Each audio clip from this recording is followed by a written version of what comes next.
নমস্কার। লক্ষ্মীপুর টাইমসের পক্ষ থেকে আপনাদের স্বাগতম। খবর পড়ছি আমি মনামি দাস।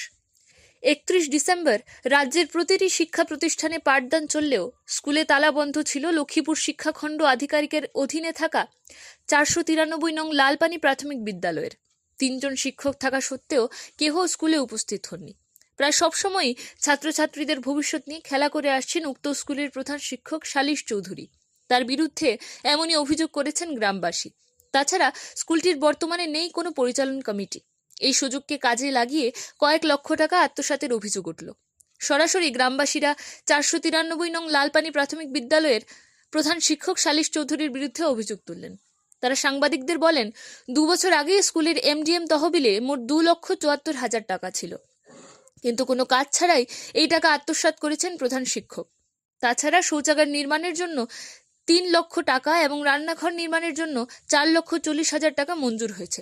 দুটি কাজ অর্থ সমাপ্ত করে দীর্ঘদিন ধরে ফেলে রাখা হয়েছে। গ্রামবাসীরা প্রধান শিক্ষককে এই ব্যাপারে প্রশ্ন করলে তিনি সদুত্তর দিতে পারছেন না।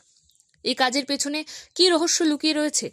তারা বারবার বিভাগীয় ঊর্ধ্বতন কর্তৃপক্ষের নজরে দেওয়া সত্ত্বেও কোনো পদক্ষেপ হচ্ছে না কেন?